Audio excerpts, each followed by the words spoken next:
Welcome to టీవీ24 news. ముందుగా headlines చూద్దాం. జగన్ నెల్లూరు పర్యటనపై మంత్రి ఆనం వ్యాఖ్యలు. సహచరులను పరామర్శించేందుకు జగన్ జైలుకు వెళ్తున్నారనే ఆరోపణ. దోపిడీ హత్యల వెనుక జగన్ ప్రమేయం ఉందన్న ఆనం.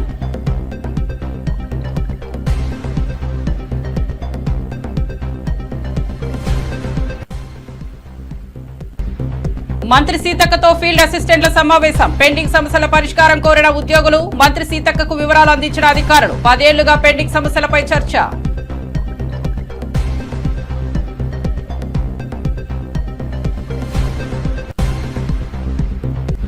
బీసీ రిజర్వేషన్లపై కాంగ్రెస్ బీజేపీ కుట్రలు జరుగుతున్నాయి. మోరీ రాహుల్ కు చిత్తశుద్ది లేదన్న మాజీ ఎంపీ వినోద్.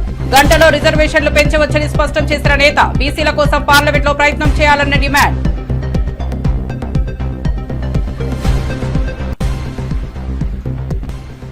రేవంత్ రెడ్డి నిజ స్వరూపం బయటపెట్టిన శ్రవర్. సీఎం కుర్చీలో ఉన్న రౌడీజం మానలేదని వ్యాఖ్య. హైదరాబాద్ ను రౌడీజానికి నిలయంగా మార్చాడని ఆరోపణ. గ్లోబల్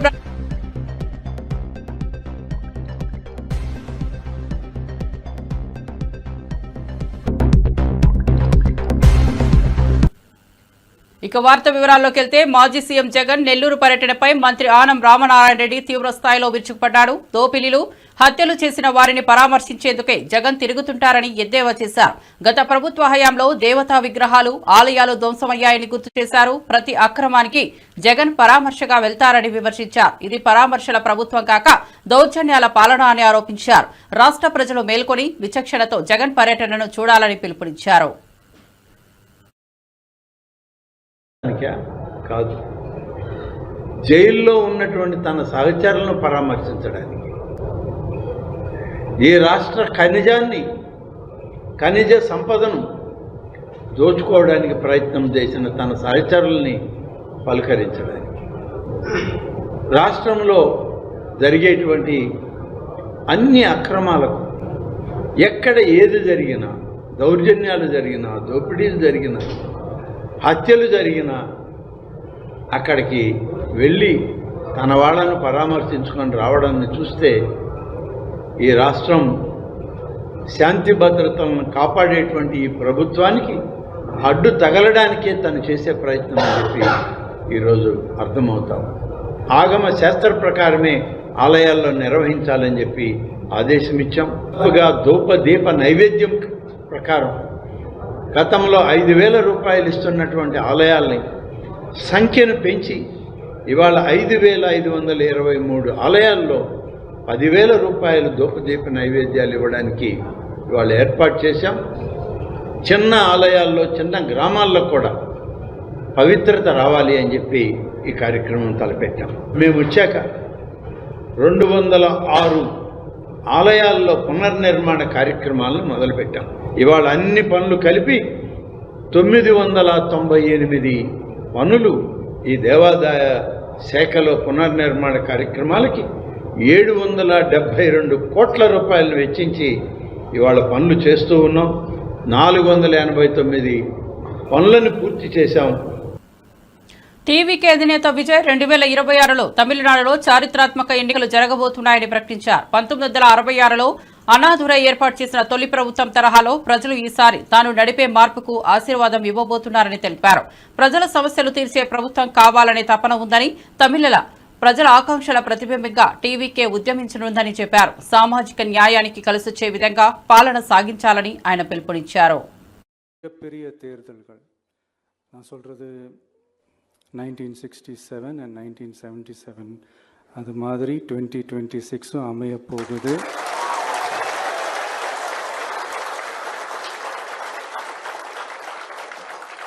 அப்படின்றத நம்ம ரொம்ப உறுதியாக இருக்கிறோம். முதலேருந்து அதை நம்ம சொல்லிக்கிட்டு இருக்கிறோம். அந்த 2 மாபெரும் தேர்தல்களில்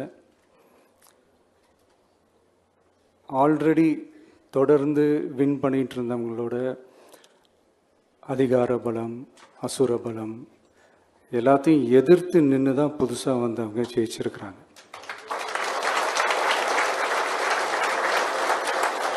எப்படி ஜெயிச்சாங்க அப்படின்னு பார்க்கும்போது அது சிம்பிள் லாஜிக் தான்.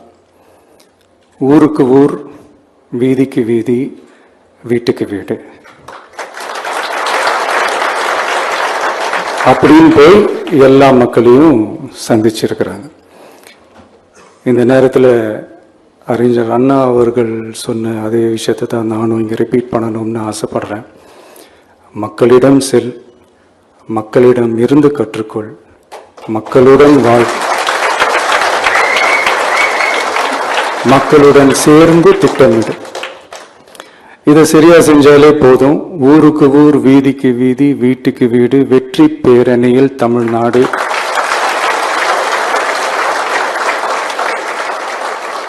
அப்படின்ற அந்த கான்செப்ட்ல எல்லா குடும்பங்களையும் ஒன்னா சேர்த்து உறுப்பினர்களாக சேர்த்து நம்மளால கண்டிப்பா ஜெயிக்க முடியும்.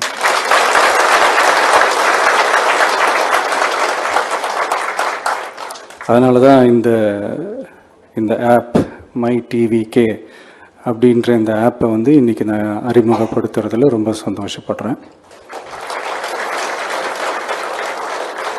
இதுக்கப்புறம் மதுரை மாநாடு,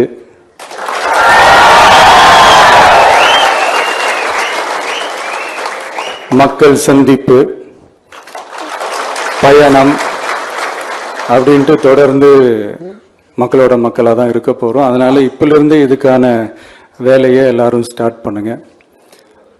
நாம் இருக்கிறோம். కడపలోని ఓ నర్సింగ్ కళాశాల యాజమాన్యం విద్యార్థులకు సర్టిఫికెట్ ఇవ్వాలంటే 10,000 ఇవ్వాలని స్పష్టంగా చెప్పిన ఘటన కలకలం రేపింది. విద్యార్థులు పేదవారమేనని చెప్పిన యాజమాన్యం కనికరం చూపలేదని బాధితులు వాపోతున్నారు. తల్లిదండ్రులతో సహా వారిని బయటకు తరిమేయడం జరిగిందని తెలిపారు. ఆగ్రహంతో పోలీసులు అక్కడికి వచ్చి విచారణ ప్రారంభించగా వారికైతే ఉచితంగా ఇస్తున్నామని కాలేజీ యాజమాన్యం తెలిపారు. కానీ మళ్లీ విద్యార్థులకు డబ్బులు ఇవ్వాలని ఒత్తిడి తెచ్చారు. దండీలు అందరు రిక్వెస్ట్ చేసేది. ఎవరు రిక్వెస్ట్ చేయరు?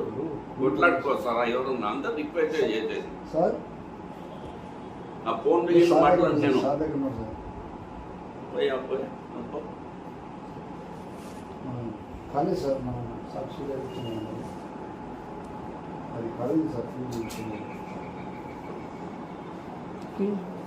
సార్ సార్ దగ్గర ఉన్నా సార్. ఒక్క మాట మాట్లాడండి సార్. నేనేం మాట్లాడను. ఒక్క మాట మాట్లాడండి సార్. మాట్లాడు మాట సార్. సార్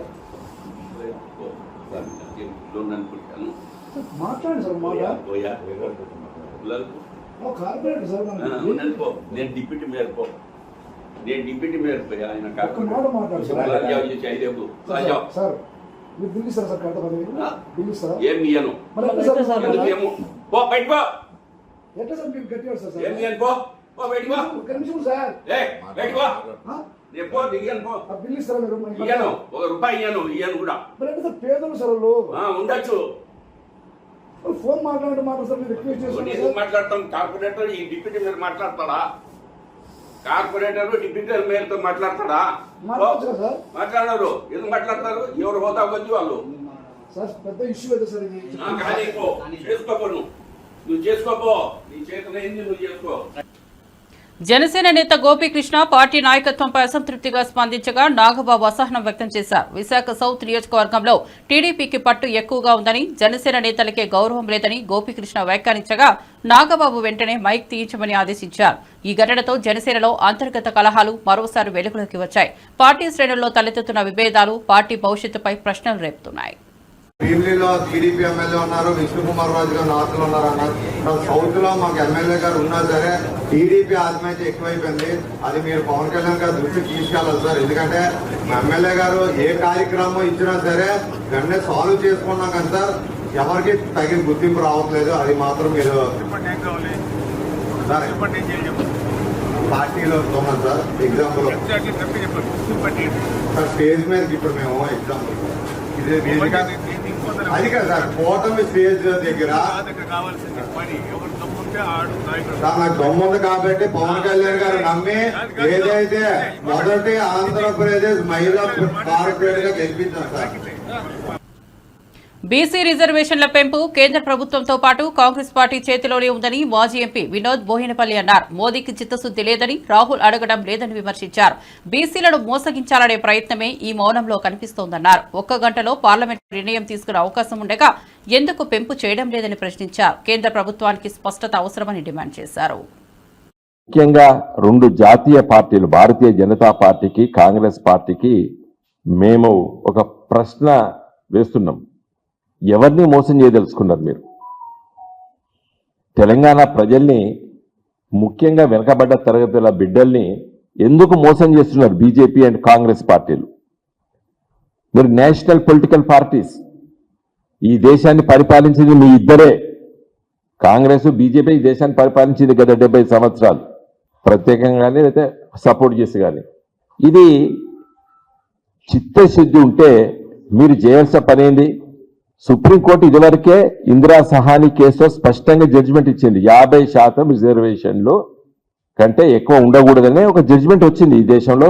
అత్యున్నత న్యాయస్థానం సుప్రీంకోర్టు జడ్జిమెంట్ ఇచ్చింది. దాన్ని ఏ విధంగా మీరు ఓవర్కమ్ కాగలుగుతారు? అన్లెస్ శాసనసభలు కానీ లేకపోతే పార్లమెంట్ కానీ ఏ చట్టాలని నిజంగా ప్రజలకు సేవ చేసే చట్టాలు, వాటిని కోర్టుల బారి నుండి రక్షించాలంటే 9th షెడ్యూల్లో పెట్టాలి. 9th షెడ్యూల్ అనేది ఏంది? రాజ్యాంగంలో 9th షెడ్యూల్. ఎప్పుడు అది రాజ్యాంగం రచించినప్పుడు దాన్ని పొందపరచలేదు. 1950 జనవరి 26వ తారీఖు నాడు. ఒక సంవత్సరం కాలం తర్వాత మన దేశ మొదటి ప్రధాని పండిత్ జవహర్లాల్ నెహ్రూ గారు 1951లో రాజ్యాంగ సవరణ చేసి 9th షెడ్యూల్ని రాజ్యాంగంలో పొందుపరిచారు. ఏ ఉద్దేశంతో ఈ 9th షెడ్యూల్ పొందుపరిచారు? ప్రజాసేవ కోసం, ప్రజా సంక్షేమం కోసం చట్టాలు వచ్చినప్పుడు ప్రభుత్వాలు, రాష్ట్ర ప్రభుత్వాలు కానీ పార్లమెంట్ కానీ తీసుకొచ్చినప్పుడు కోర్టులోకి వెళ్ళి వాటిని ఛాలెంజ్ చేసి వాటిని నిర్వీర్యం చేయడానికి ప్రయత్నాలు జరుగుతాయి. ప్రజాస్వామ్య వ్యవస్థలో కోర్టుల ఇంటర్ఫియరెన్స్ లేకుండా ఉండడానికి కొన్ని ప్రత్యేకమైన చట్టాల్ని 9th షెడ్యూల్లో పొందుపరచని చెప్పి 1951లో అప్పుడు ల్యాండ్ రిఫార్మ్స్ తీసుకొచ్చినప్పుడు దాన్ని రక్షించడానికి ఆ చట్టం తీసుకురావడం జరిగింది, 9th షెడ్యూల్. మరి ఇందిరా సహాని కేసు 50% కంటే రిజర్వేషన్లు ఎక్కువ ఉండకూడదని చెప్పి సుప్రీంకోర్టు అత్యున్నత న్యాయస్థానం తీర్పిచ్చింది. కాబట్టి ఆ తీర్పు నుండి రక్షించబడి ఆ తీర్పు దీనికి వర్తించదు అనే విధంగా చిత్తశుద్ధితోని మీరు ఈ బీసీలకు రిజర్వేషన్లు తీసుకురావాలంటే 9th షెడ్యూల్లో దాన్ని పెట్టాలి. మా పార్టీ బీసీ సెల్ నాయకత్వం పదే చెప్తుంది. ఇందిరా పార్క్ దగ్గర ధర్నా అయినప్పుడు చెప్పింది. నిన్న కూడా సభ ఏర్పాటు చేసి ఆ సమావేశంలో చర్చించి పత్రికా విలేకరుల ద్వారా కూడా చెప్పడం జరిగింది. నేను మిగతా విషయాలకు ఓడలేదు. బీజేపీ పార్టీ పార్లమెంట్లో, లోక్సభలో లీడర్ ఆఫ్ ది హౌస్ ప్రధానమంత్రి మోడీ గారు, ఎదురుగా కూర్చునేది ప్రతిపక్ష నాయకుడు రాహుల్ గాంధీ గారు. కాంగ్రెస్ పార్టీకి దాదాపు ఇప్పుడు 90 సీట్ల కంటే ఎక్కువ వచ్చినాయి. పెద్ద ప్రతిపక్షం లోక్సభలో. దాని నాయకుడు రాహుల్ గాంధీ గారు ఇటు కూర్చుంటాడు, ప్రధానమంత్రి గారు ఇటు కూర్చుంటాడు. వీళ్ళిద్దరు కలుసుకుంటే గంట లోపల ఈ బిల్లు తీసుకురావచ్చు. జగన్ పర్యటనను అడ్డుకునేలా చర్యలు తీసుకుంటున్నారని వైఎస్ఆర్సీపీ అధికార ప్రతినిధి పుట్టా శివశంకర్ రెడ్డి ఆరోపించారు. సింగపూర్ నుంచి పెట్టుబడులు తేవాలన్న ఆలోచన కన్నా జగన్ను జనం కలవకుండా చేయాలన్న ఆలోచనే ప్రభుత్వానికి కనిపిస్తోందన్నారు. రాజకీయ ప్రేరణతోనే ఆంక్షలు విధిస్తున్నారని తెలిపారు. ప్రజాదరణ చాటి చెప్పే జగన్ పర్యాటకులపై ప్రభుత్వ చర్యలు ప్రజాస్వామ్యాన్ని ఉల్లంఘిస్తున్నారని వ్యాఖ్యానించారు. వాళ్ళ అబ్బాయి ఉలక్కిపడి నెల్లూరులో ఏ విధంగా జనాన్ని అరికట్టాలి, జగన్మోహన్ రెడ్డి గారి దగ్గరికి ఏ విధంగా వెళ్లకుండా చూడాలి అనేటువంటి ఆలోచన తప్ప అక్కడికి వెళ్లి కాస్త పెట్టుబడులు తెద్దాము, రాష్ట్రం గురించి ఆలోచన చేస్తాం అనేటువంటిది ఒక్క క్షణమైన వాళ్ళకి తీరుకుండదు. ఎప్పుడు జగన్మోహన్ రెడ్డి గారిని ఏ విధంగా అరికడతాము, జనాన్ని ఏ విధంగా రాకుండా చేద్దాం అనేటువంటి ఉద్దేశంతోనే ఈ రోజు చూస్తే విచిత్రమైనటువంటి ఆంక్షలు. మొన్న చూసాము మన బంగారపాలెంలో మామిడి రైతులు పరామర్శించడానికి వెళ్తే అక్కడ అల్లకల్లోలంగా 3 ఎస్పీలు, ఒక డిఐజీ దిగి జగన్ గారి భద్రత కోసం కాదు, కేవలము జనాలు ఏ విధంగా రాకూడదు అనేటువంటిది ఆలోచనతో. సో అంతకుముందు పొదిల్లో చూసాము, తర్వాత సత్తెనపల్లిలో చూసాము. ఈ జన సమూహాన్ని చూసేసి వాళ్ళ యొక్క చైర్లు కదిలిపోతున్నటువంటి సందర్భంలో రేపు నెల్లూరుకి వెళ్తే ఏ విధంగా అరికెట్టాలని హెలిప్యాడ్ పర్మిషన్ ఇవ్వక గతంలో చూసాము. తర్వాత ఈ రోజు కేవలం 10 మందిని మాత్రం హెలిప్యాడ్ దగ్గరికి అనుమతిస్తారట. మొత్తం నేషనల్ హైవేస్ అన్ని కూడాను చెక్ పోస్టులు పెట్టి ఎక్కడికక్కడ తనిఖీలు చేసి, అదేవిధంగా లాడ్జీలు, హోటళ్లు హాస్పిటల్లో కూడాను ఎవరెవరు ఉన్నారు, ఎవరు రాకూడదు అనేటువంటి తనిఖీలు చేస్తున్నారంటే ఎంత భయం జగన్ గారంటే మీకు ఎందుకంత భయము? అదేవిధంగా ఆ ప్రసన్న కుమార్ రెడ్డి గారి తల్లి ఎవరైతే ఉన్నారో మీ మామ ఎన్టీఆర్ సహచరుడు నల్లపురెడ్డి ప్రసన్న కుమార్ రెడ్డి తండ్రి ఆ శ్రీనివాసరెడ్డి గారి భార్యని భయోందోళనకు గురి చేసేసి వాళ్ళ ఇంట్లో దాడులు చేసేసి కార్లను కూడా టర్న్ చేసినటువంటి పరిస్థితుల్లో ఆ కుటుంబాన్ని పరామర్శించడానికి వెళ్తా ఉంటే మీరు 100 మందే ఉండాలి, అక్కడ ఎవరు ఉండకూడదు, ఫ్లెక్సీలు పెట్టకూడదు, పోలీస్ యాక్ట్ 30 ఉంది. ఇంత భయాందోళన అవసరమా చంద్రబాబు నాయుడు గారు మీకు? ఎందుకంత ఏం చేయబోతున్నారు మీరు? పరిపాలన గాలికి వదిలేసేసి జగన్మోహన్ రెడ్డి గారి చుట్టూ జగన్ జపం చేస్తా, జగన్ జగన్ జగన్ జగన్. ఎందుకయ్యా మీ తండ్రి కొడుకు ఇంత భయము? వైఎస్ఆర్సీపీకి చెందిన పిన్నెల్లి అనుచరుడు తురకా కిషోర్ కు పీడీ యాక్ట్పై కోర్టు బెయిల్ మంజూరు చేయడంతో జైలు నుంచి బయటకు వస్తూనే మరో కేసులో పోలీసులు అరెస్ట్ చేశారు.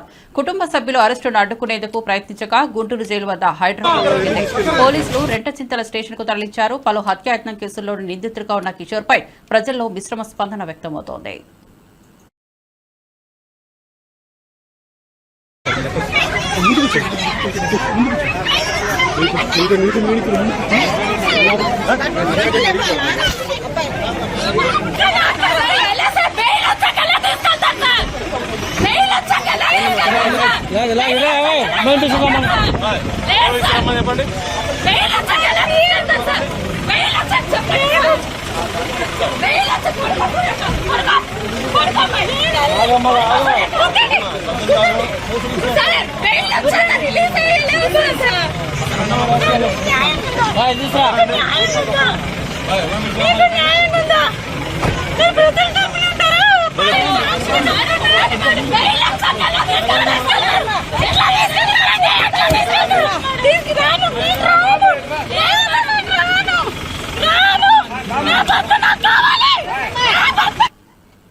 యుద్ధ అంశాల్లో మూడో వ్యక్తి ప్రమేయం అనూహ్యమని కాంగ్రెస్ అధ్యక్షుడు మల్లికార్జున ఖర్గే వ్యాఖ్యానించారు. బీజేపీ ఎందుకు మూడో వ్యక్తిని ఆహ్వానించిందో చెప్పాలని డిమాండ్ చేశారు.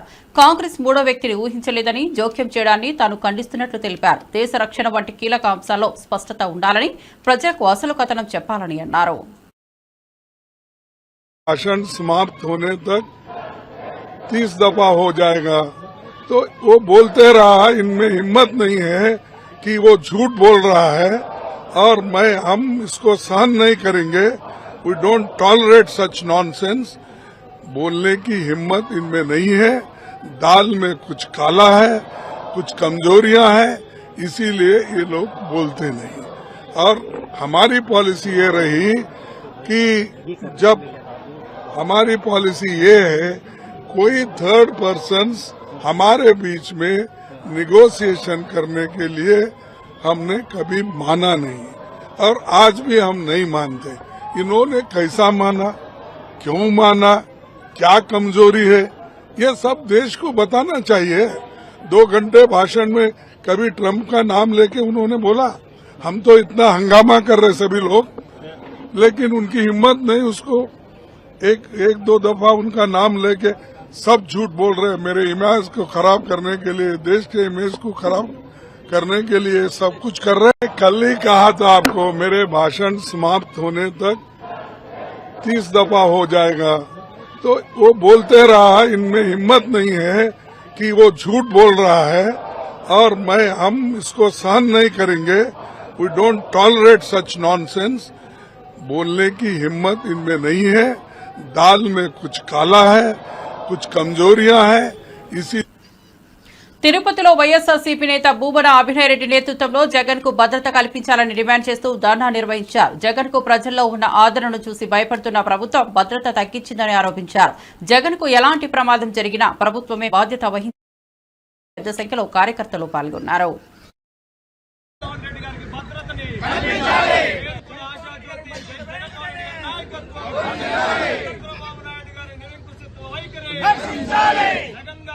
చంద్రబాబు నాయుడు గారి నిరంకుశత్వ వైఖరి చంద్రబాబు నాయుడు గారి నిరంకుశత్వ వైఖరి. కూటమి ప్రభుత్వం అడుగడుగున జగన్మోహన్ రెడ్డి గారి పర్యటనని అడ్డుకోవాలి, ప్రజల్లో వచ్చేటటువంటి ఆదరణ అందరికీ కనపడనీయకుండా చేయాలి, ఆయనకి వెన్నులాగా వచ్చేటటువంటి జనప్రవాహాన్ని ఆపేయాలి. ప్రజాస్వామ్యంలో ప్రతిపక్షపు గొంతును నొక్కేయాలి అనే ప్రయత్నం నిరంతరం చేస్తూ ఉండడం అత్యంత బాధాకరమైనటువంటి విషయం. జగన్మోహన్ రెడ్డి గారు సంవత్సరం తిరక్క మునిపే ఎన్నికలై కూటమి ప్రభుత్వం అద్భుతమైనటువంటి మెజారిటీతో అధికారాన్ని చేజిక్కించుకున్నప్పటికీ కూడా సంవత్సరం రోజుల్లోనే ప్రజల్లో తీవ్రమైనటువంటి వ్యతిరేకత ఏర్పడింది. జగన్మోహన్ రెడ్డి గారి పట్ల సానుభూతి వెన్నువలా వస్తుంది. ఆయన పర్యటనల్లో వేలాదిగా ప్రజలు పాల్గొనడం, ఆయన ప్రభుత్వానికి వ్యతిరేకంగా ప్రజా సమస్యల పట్ల గళమెత్తినప్పుడు ఆ గళంలో భాగమై వారి గొంతును కూడా వినిపించడం పెద్ద ఎత్తున చోటు చేసుకుంటారు. వీటన్నిటినీ కూడా భరించలేనటువంటి ప్రభుత్వం ఆయన పర్యటనలను పూర్తిగా అడ్డుకునే ప్రయత్నం చేస్తూనే వచ్చింది. ఈ మధ్యన చిత్తూరు జిల్లాలో జరిగినటువంటి బంగారుపాలెం మామిడి రైతులకు సంబంధించినటువంటి సమస్యల మద్దతు ధర సమస్యపై ఆయన పర్యటించినప్పుడు ఆయన భద్రతను పూర్తిగా గాలికొదిలేశారు. ఎక్కడ చూసినా ఆంక్షలు. పోలీసులు కేవలం ప్రభుత్వ పెద్దలకు మాత్రమే రక్షణ కల్పిస్తున్నారు తప్ప ప్రతిపక్షంలో అత్యంత కీలకమైనటువంటి పాత్ర పోషించేటటువంటి నాయకుడి భద్రత ప్రభుత్వం గుర్తించాలి. ఇప్పటికైనా జగన్మోహన్ రెడ్డి గారి పర్యటనలను అడ్డుకోకుండా తగిన భద్రతను కల్పించి మంత్రి సీతక్క కార్యాలయంలో ఫీల్డ్ అసిస్టెంట్లు సమావేశమై 10 ఏళ్లుగా పెండింగ్ లో ఉన్న సమస్యలు పరిష్కరించాలని విజ్ఞప్తి చేశారు. అధికారులు వీరి సమస్యలపై విచారించాలని కోరారు. సీతక్క సంబంధించిన శాఖలతో చర్చించి న్యాయం చేస్తామని హామీ ఇచ్చారు. కుటుంబాల జీవనాధారంగా ఉన్న ఈ ఉద్యోగాల్ని రక్షించాలని విజ్ఞప్తి చేశారు. ఒకసారి స్టడీ టీమ్ లాగా మన అఫీషియల్స్ ఇద్దరు ఉంటారు, మీరు ఒక ముగ్గురు, మీరు IFTలు అంటే వాళ్ళకి అవసరం ఉందంటే వాళ్ళు వస్తారు, లేకుంటే మీరు ఒక 2-3 రాష్ట్రాలు పక్క పక్క తిరిగితే మనకు కూడా ఇంకేం బాగుంది, ఇంకా ఎట్లా మనం చేయాలనేది. సేమ్ టైంలో వేరే రాష్ట్రాల్లో కూడా మనం వాళ్ళ జీవోలు అవన్నీ కూడా మన ఆఫీస్ నుంచి వాళ్ళ ఆఫీసర్స్తో కాంటాక్ట్ అయ్యి కొన్ని తెప్పించుకుంటాం. ఎందుకంటే ఇది ఆల్ ఇండియా ప్రోగ్రామ్ కాబట్టి, సెంట్రల్ ప్రోగ్రామ్ కాబట్టి ఆ రోజు మన గవర్నమెంట్ ఉన్నప్పుడే మీరు ఉపాధి హామీ కల్పించాలని తీసుకొచ్చిన చట్టం.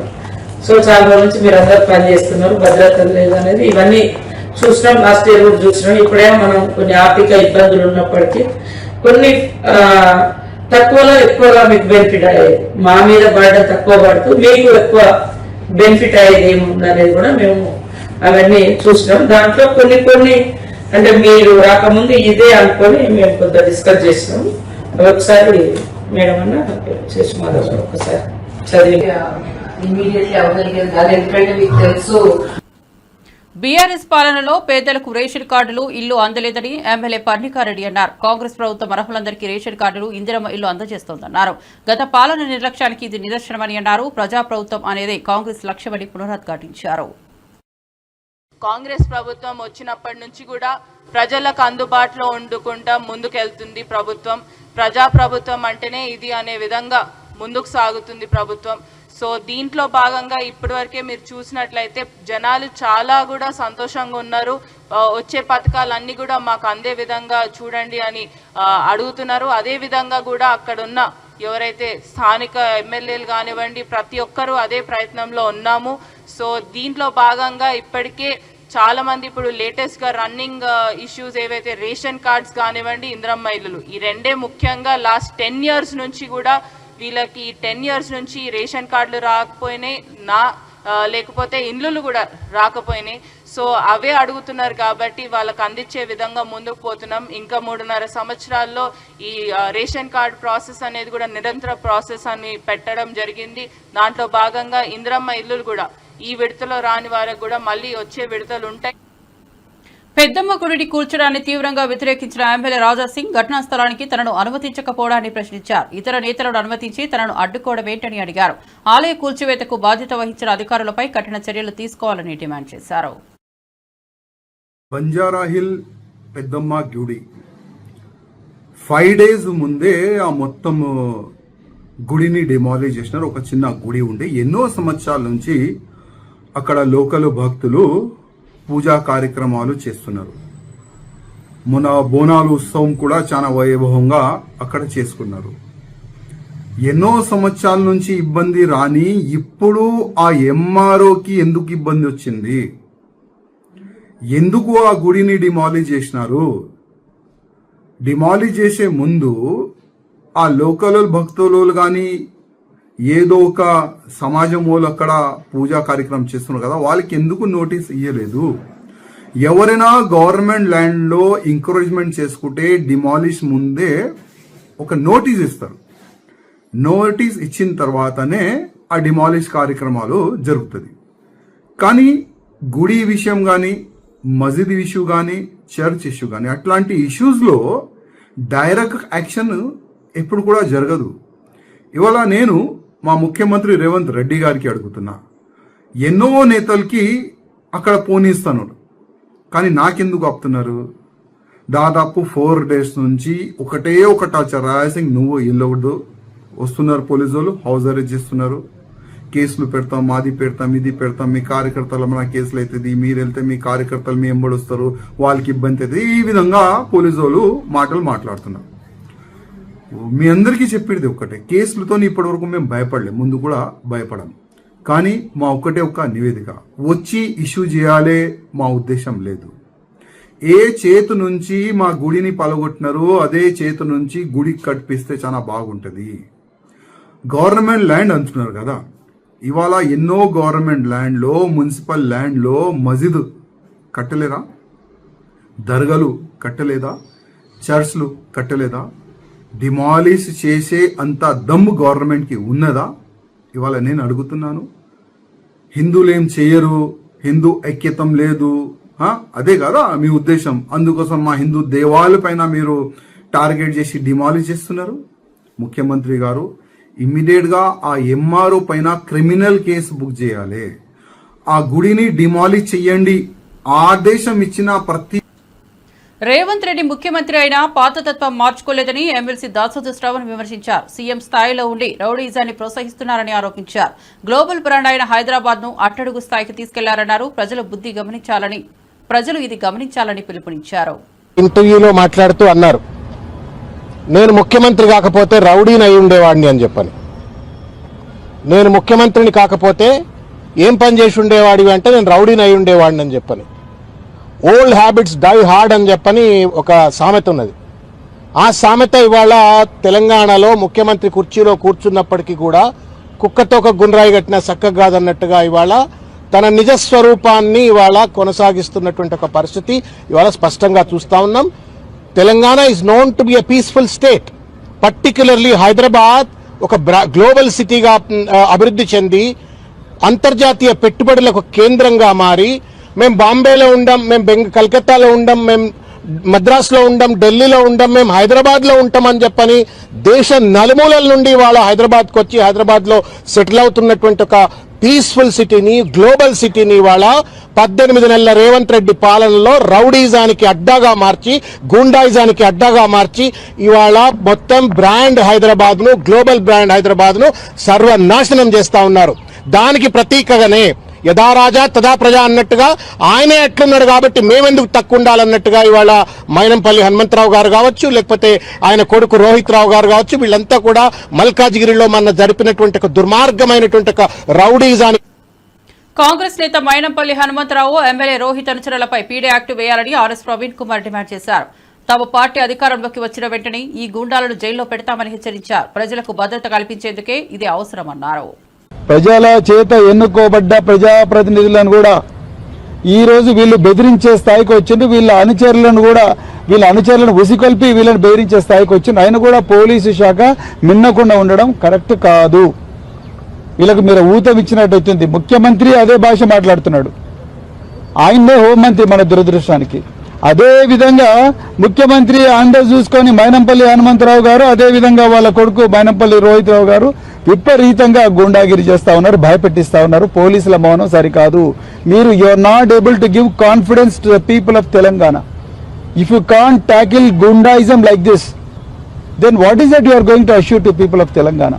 అందుకొరకే మేము ఈరోజు మళ్ళొకసారి పోలీస్ శాఖకు రిక్వెస్ట్ చేస్తున్నాం, వీళ్ళ మీద రౌడీ షీట్లు ఓపెన్ చేయండి, వీళ్ళని గుడ్ బిహేవియర్ కింద బైండ్ ఓవర్ చేయండి, అదే విధంగా వీళ్ళని పీడీ యాక్ట్ కింద జైలుకు పంపించండి. అదే విధంగా చివరిగా ఒకటే చెప్తున్నాం, కేసీఆర్ గారు మా అందరికి కూడా ఒక మంచి సంస్కృతి నేర్పించిండ్రు, చట్ట ప్రకారం నడుచుకునే సంస్కృతి నేర్పించిండ్రు. వీళ్ళలాగా మేము కూడా వీళ్ళ కాళ్ళు ఇరుగొట్టలేక కాదు. దయచేసి తెలంగాణ ముఖ్యంగా మైనంపల్లి హనుమంతరావు గారు, మైనంపల్లి రోహిత్ రావు, ఆయన అనుచరులు ఎవరైతే ఉన్నారో మేము ఆ పని చేయలేక కాదు, కానీ చట్టాన్ని గౌరవిస్తూ, రాజ్యాంగాన్ని గౌరవిస్తూ కేసీఆర్ గారు ఏ విధంగా అయితే నడుచుకోమన్నారో ఆ విధంగా నడుచుకోమన్నందుకే మేము ఇలా మరి సంయమనంతో బతుకుతున్నాం, సంయమనంతో రాజకీయాలు చేస్తున్నాం. ఇప్పటికైనా బుద్ధి తెచ్చుకోండి. రాబోయే బీఆర్ఎస్ ప్రభుత్వంలో తప్పకుండా ఈ మల్కాజ్గిరి, మేడ్చల్ అయితే గూండాలు ఎవరైతే ఉన్నారో వాళ్ళందరూ కూడా తప్పనిసరిగా జైళ్లలో ఉండడం ఖాయం. జైళ్లలో ఉండడం ఖాయం. మీరు ఎన్ని చేసినా కూడా మరిన్ని అప్డేట్స్ కోసం చూస్తూనే ఉండండి టీవీ 24 న్యూస్.